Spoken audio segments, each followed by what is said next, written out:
नमस्कार, मैं हूं आपके साथ गौरव राजेंद्र। बुलेटिन की शुरुआत करते हैं बीजापुर के अटल सदन बीजेपी कार्यालय में बीजेपी जिला अध्यक्ष घासीराम नाग में प्रेस कॉन्फ्रेंस की, जिसमें उन्होंने विधायक विक्रम शाह मंडावी की पदयात्रा पर निशाना साधा।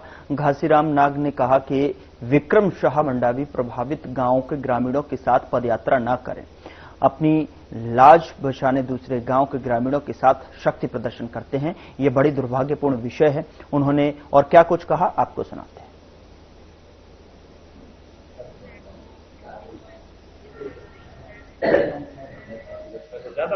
के पास उपलब्ध था उतने का आधार और पासबुक लेकर के इस तरह से उन्होंने तैयारी शुरू कर दी है। ये है, इस तरह से उन्होंने तैयारी शुरू कर दी है। इसकी जो जानकारी विधायक जी को मिली तो सस्ती लोकप्रियता को देखते हुए इन्होंने एक चाल और संरचना बनाई और उन ग्रामीणों को उत्साहित करके यहाँ लाया गया है। जबकि मंशा सरकार की स्पष्ट है, लाल पानी से जितने भी ग्राम पंचायत के लोग प्रभावित है, चाहे बैल हो, गाय हो, चाहे मुर्गी हो, कुत्ता हो, बिल्ली हो, बकरी हो, जो भी इससे प्रभावित है, हर चीज का मुआवजा हमारे सरकार के द्वारा दिया जाएगा। 2013 में भी हमारी सरकार ने बहुत बड़े पैमाने पे उस क्षेत्र का पूरा निरीक्षण करवाया, डीपीआर करवाया और जितने भी वहां की संपदाएं, आपका गाय, बैल, बकरी, आदमी जो भी बर्बाद हुआ था, लगभग 2 करोड़ के आसपास 90,000 परिवारों को हमारी सरकार ने बांटा है। मैं विधायक जी से ये पूछना चाहता हूँ, क्या नहीं लगाती उन ग्राम पंचायतों में लाल पानी को लेकर के आपने कुछ नहीं किया? ये आपकी दोगलापन है। आप आदिवासियों को भड़काना चाहते हैं। आपका हिरोली से लेकर के चेरपाल तक लाल तख्तियों में आना, वहां से कांग्रेस का झंडा के साथ आना, कहीं ना कहीं आपकी नक्सलियों के विचारधारा का मानसिकता आप पे झलक रहा है। आप ये सब चीजों को छोड़िए। जो आपने कहा था डीपीआर क्षेत्र में ग्रामीणों को विस्थापित किया जा रहा है, उनको उठाया जा रहा है, जबरन किया जा रहा है, ऐसा कोई भी मानसिकता सरकार के पास नहीं है। सरकार ने स्पष्ट किया है कि ऐसे प्रभावित क्षेत्र के ग्रामीण आकर के एक डेलीगेट्स के माध्यम से सरकार से संपर्क करें, उनसे संवाद करें। अगर उस क्षेत्र से उनको विस्थापित करने के लिए सही मुआवजा चाहिए तो वो भी बताएं, या तो फिर वो विस्थापित नहीं चाहते हैं तो बिल्कुल भी विस्थापित नहीं किया जाएगा। ये हमारी सरकार की मंशा है।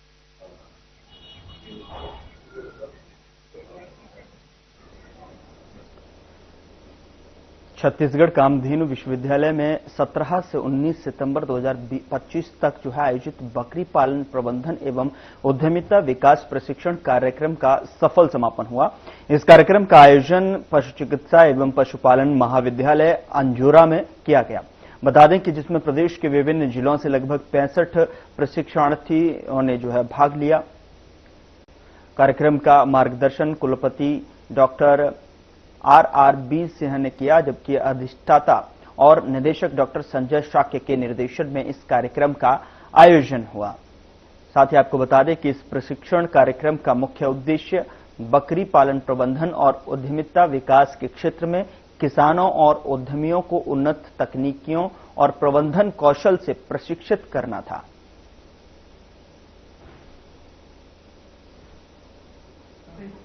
देखिए, बकरी पालन सबसे ज्यादा हमारा जो जितने भी पालन, मुर्गी पालन, बकरी पालन, गौ पालन, इसमें जो भी हम करते हैं, सबसे ज्यादा आय का अगर स्रोत है तो बकरी पालन। और इसको हम लोग बोलते हैं कि गरीबों की गाय, बकरी को गरीबों की गाय कहा जाता है। आज की स्थिति ये हो गई है कि अमीर से अमीर आदमी भी बकरी पालन कर रहा है, क्योंकि इसमें कमाई बहुत है और डिमांड भी है। तो मार्केट जो है डिमांड ड्रिवन होता है। जब मार्केट में डिमांड ज्यादा होती है और सप्लाई कम होती है तो कीमत बढ़ जाती है। उस हिसाब से देखा जाए तो बकरी पालन आज के समय में सबसे ज्यादा पैसा देने वाला व्यवसाय है। तो व्यवसाय भी है और आपका पैसा भी बन सकता है और साथ में इसमें पैसे की कमाई भी बहुत है। अच्छा, छोटे फार्मर्स के लिए भी, जो जमीन जिसके पास कम है, वो भी इसमें अच्छी तरह से करके बकरी पालन करके कमाई कर सकता है। गरीब से गरीब आदमी भी बकरी पालन करके कमाई कर सकता है। तो इसलिए हम लोगों ने ये एक प्रोग्राम विश्वविद्यालय के माध्यम से किया गया है और मुझे बड़ी खुशी हो रही है कि माननीय कुलपति डॉक्टर RRB सिंह ने जिस तरीके से यहाँ पर 3 दिवसीय बकरी पालन प्रशिक्षण कार्यक्रम कराया है। और मैं भी देख रहा था, हमारे जो पशुपालक भाई हैं जो यहाँ प्रशिक्षणार्थी थे, उनका जो उत्साह है वो देखने लायक है। वो खुद भी कह रहे हैं कि हमको 90% हमने 90-95% यहाँ सीखा है। तो मुझे आशा नहीं, पूर्ण विश्वास है कि जब वो वापस जाएंगे तो अब इसको जो छोटे स्तर पर कर रहे हैं तो बड़े स्तर पर करेंगे, और जिन्होंने शुरू करना है वो भी शुरू करेंगे। बहुत अच्छा प्रश्न है आपका। देखिए, इसमें 2 सरकारें हैं, केंद्रीय सरकार और राज्य सरकार, दोनों मदद कर रही है। केंद्रीय सरकार की एक योजना है NLM, national live stock mission, उसके तहत 50% जो कैपिटल इन्वेस्टमेंट आपका है वो उसका पैसा वो दे रहे हैं, 50% का अनुदान। इसके अलावा जो हमारी राज्य सरकारें हैं वो ट्रेनिंग का भी दे रही हैं, फीडिंग का भी आप इनसे अनुदान ले सकते हैं। और खासकर हमारे जो SC ST OBC जो वर्ग है उनके लिए विशेष सुविधा शासन ने दे रखी है।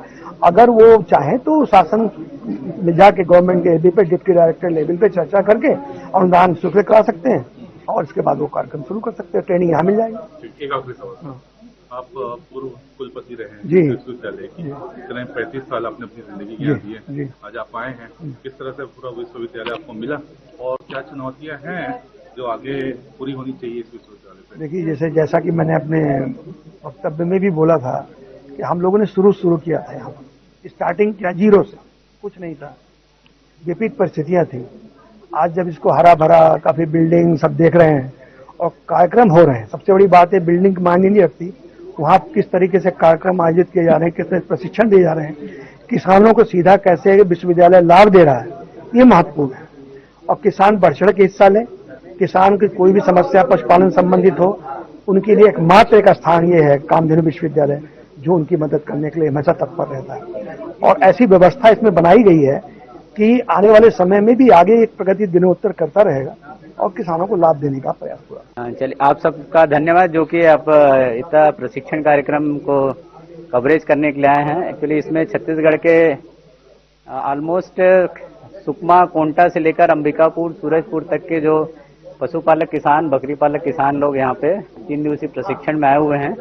और इस प्रशिक्षण में इन्होंने 68 लोगों ने प्रशिक्षण लिया है और कई लोग उसमें से करीब 10-12 लोग पहले से बकरी पालन कर रहे हैं, वो वैज्ञानिक तरीके से करना चाहते थे इसलिए वो यहाँ पे हैं, और कई लोग स्टार्ट करना चाहते हैं।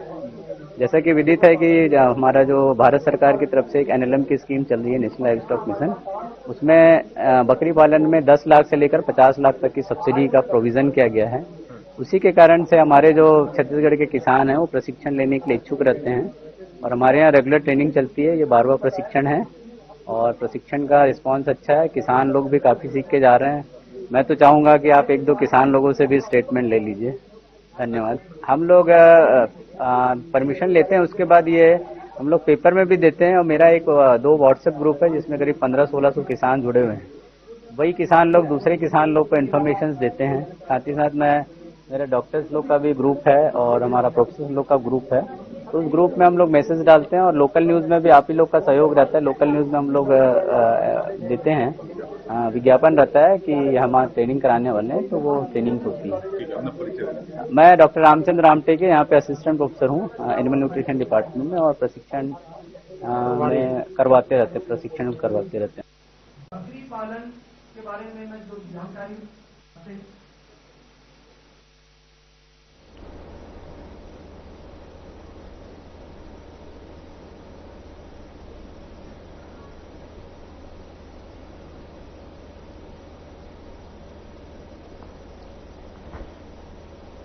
उधर रिसाली नगर निगम क्षेत्र में गंभीर समस्याओं की अनदेखी किए जाने के विरोध में हिंदू युवा मंच ने नगर निगम का घेराव कर हल्ला बोल आंदोलन किया, जहां पर युवा मंच ने शुरू में ही निगम प्रशासन को 11 सूत्रीय ज्ञापन सौंपा था, जिसमें डीपीएस रिसाली की बाउंड्री वॉल निर्माण, बड़े बड़े यूनिपोलों की समस्या, पीडीएस में चावल चोरी की शिकायत, आवारा मवेशियों की जो है घर पकड़ कर गौठान भेजने और सरकारी जमीनों पर अवैध कब्जा, सफाई व्यवस्था के साथ साथ बिजली आपूर्ति जैसी प्रमुख समस्याएं शामिल थीं।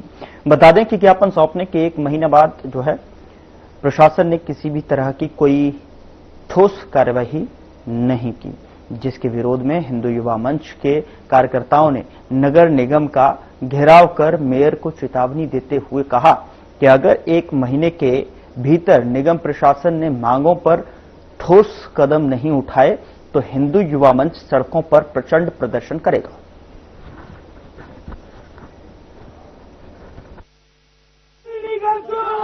हिंदू युवा मंच ज्ञापन सौंपे हैं, तो जितने भी उनकी मांगे हैं हम उनको प्राथमिकता में लेंगे और अपने जो कर्मचारी अधिकारी हैं उनसे चर्चा करके जो उनकी मांगे हैं उस पर विचार किया जाएगा।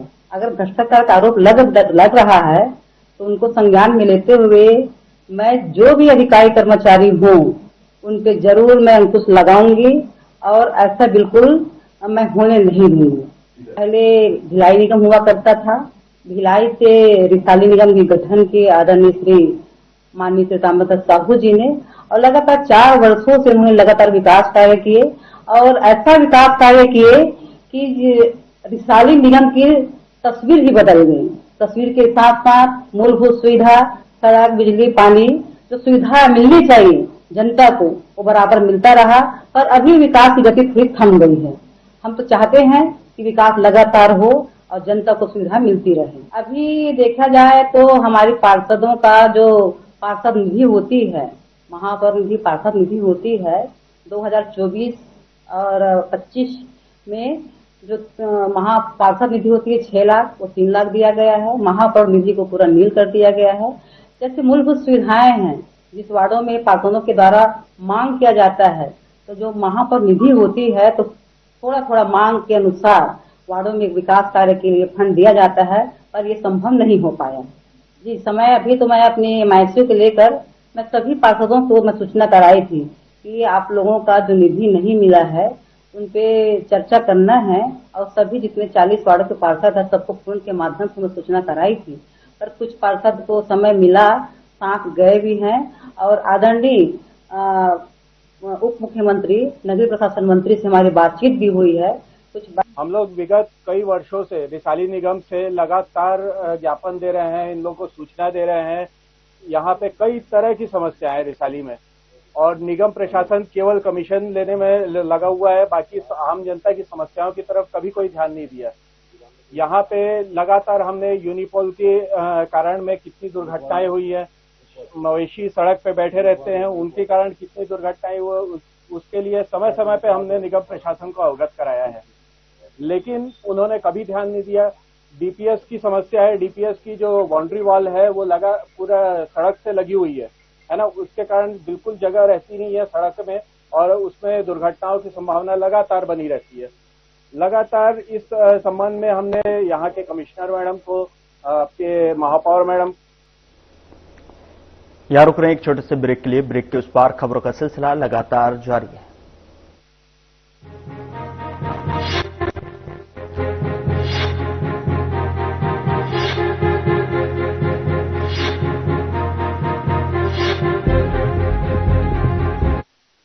क्या आप जिम जाते हैं, कसरत करते हैं, फिर भी आपकी सेहत नहीं बनती?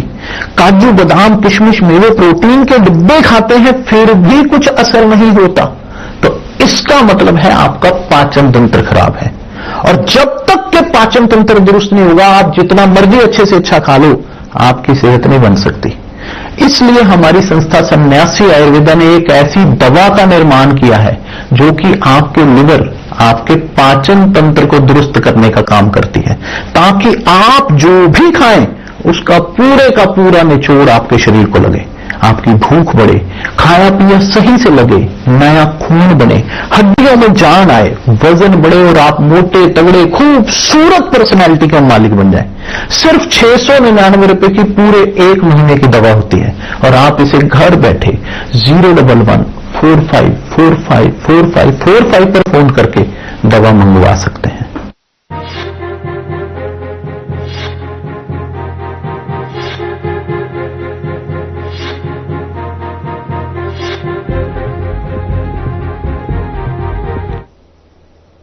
ब्रेक के बाद स्वागत है आपका। खबरों में आगे बढ़ते हैं। कवर्धा की 2 सहेलियों ने कमाल कर दिखाया है। संघर्ष और मेहनत के साथ दोस्ती की ताकत ने नीट परीक्षा में सफलता दिलाई है। यह कहानी है नंदिनी पैकरा और योगिता जंघेल की, जिन्होंने अपनी लगन और पढ़ाई से न केवल परिवार बल्कि पूरे कबीरधाम जिले का मान बढ़ाया है। रिपोर्ट देखिए।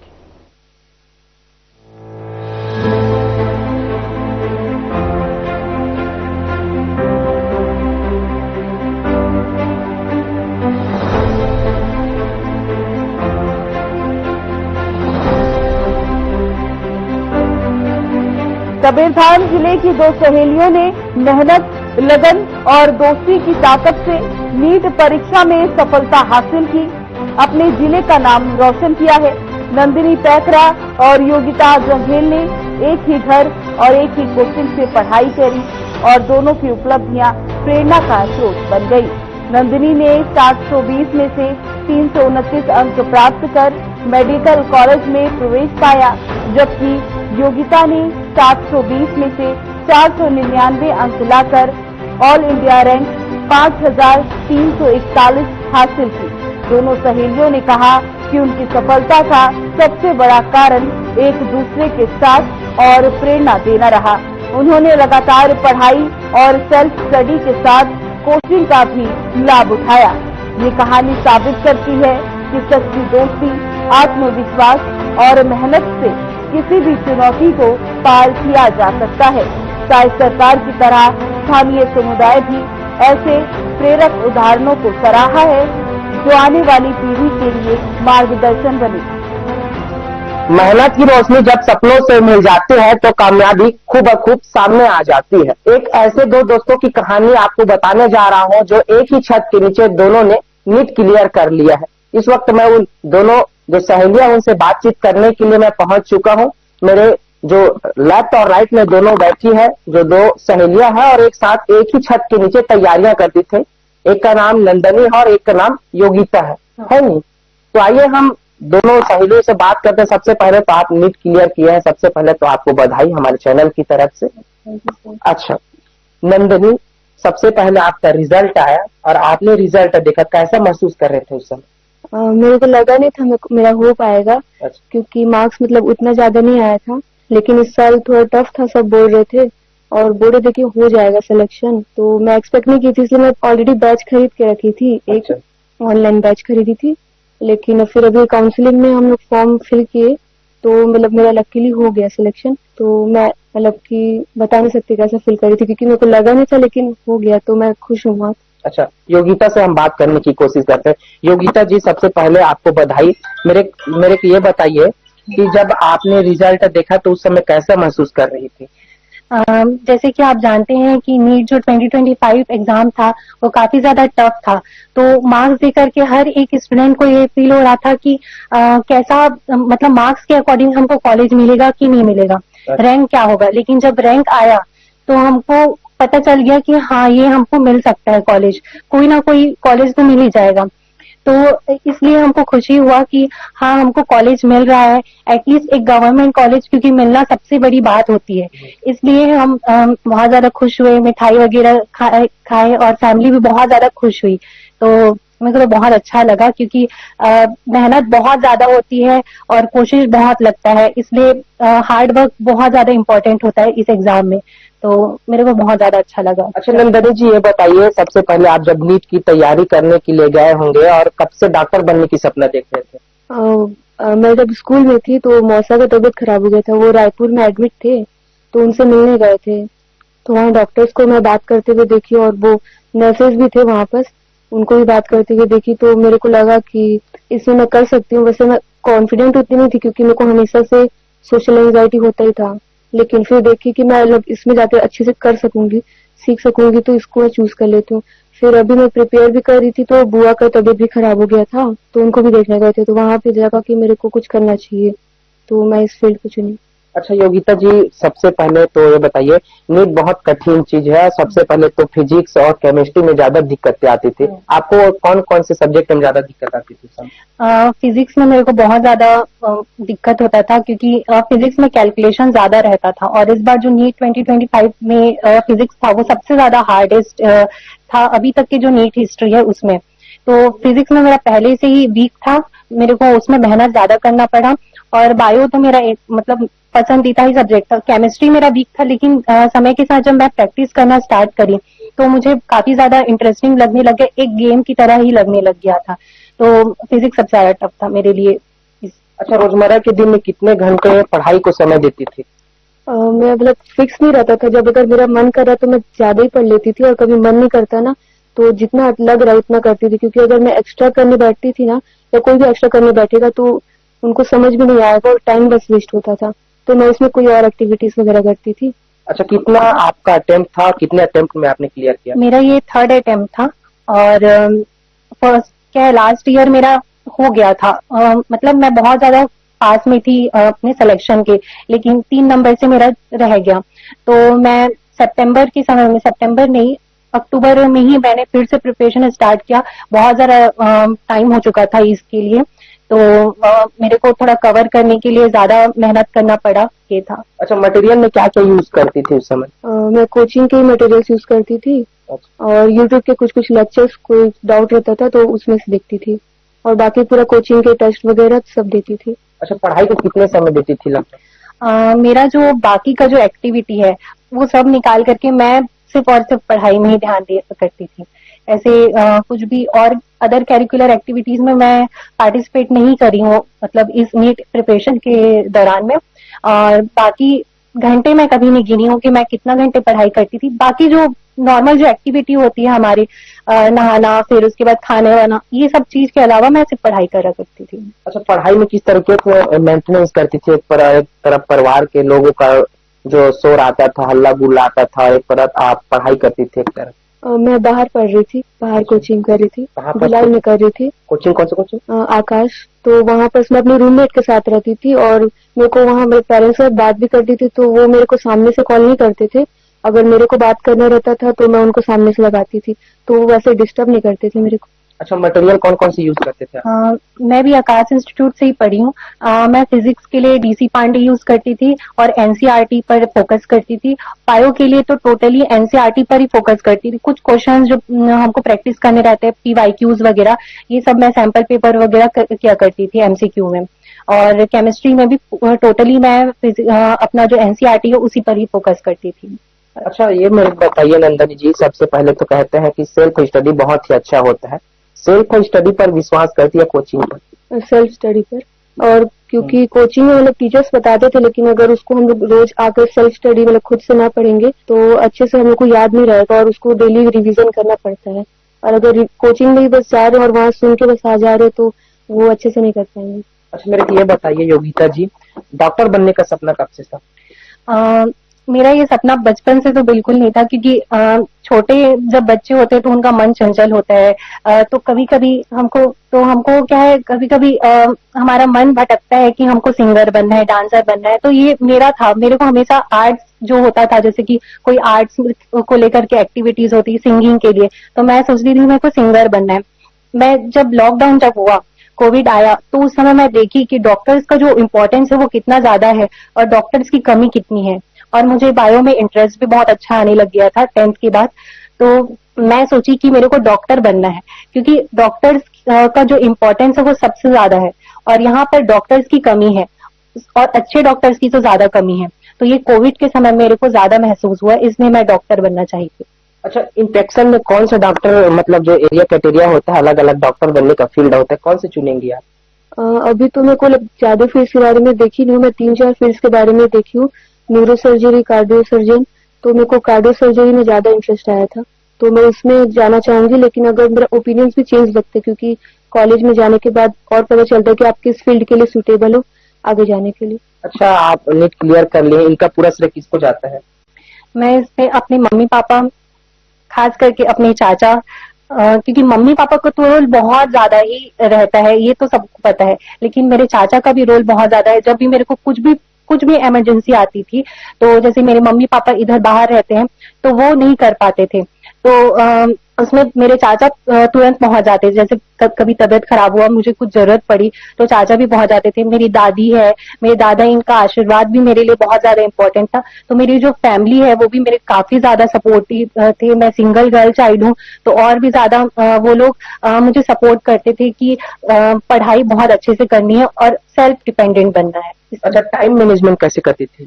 टाइम मैनेजमेंट में मेरा क्या है, मैं मेरे फ्रेंड्स नहीं थे। मैं फ्रेंड्स बनाती नहीं हूँ क्योंकि मेरे को अपने करियर पर ज्यादा फोकस करना था, इसलिए मैं मोबाइल भी बहुत ज्यादा, अपने सोशल मीडिया तो बिल्कुल भी नहीं था, कोई इंस्टाग्राम नहीं, कोई फेसबुक नहीं, तो उसमें मेरा टाइम वेस्ट नहीं होता था और फिर कोई टीवी भी नहीं देखा करती थी। नंदिनी पैकरा पिता राम किशोर और माता कुसमनी पैकरा की बेटी ने नीट परीक्षा में शानदार प्रदर्शन किया और मेडिकल कॉलेज में प्रवेश पाया। उनका ऑल इंडिया रैंक 3,65,744 रहा। नंदिनी ने बताया कि सफलता में एनसीईआरटी की किताबें, सेल्फ स्टडी और कोचिंग का योगदान बेहद अहम रहा। वहीं उनकी सहेली योगिता ज्वांघेल, पिता संतोष कुमार और माता तेजस्वी ज्वांघेल की बेटी ने 499 अंक लेकर जिले का गौरव बढ़ाया। योगिता ने कहा कि पढ़ाई के दौरान नंदिनी का साथ और प्रेरणा हमेशा उनके लिए ऊर्जा का स्रोत रहा। इन दोनों ने ये संदेश दिया है कि कठिन परिस्थितियों में भी अगर मन में आत्मविश्वास और लगन हो तो बड़े लक्ष्य भी हासिल किए जा सकते हैं।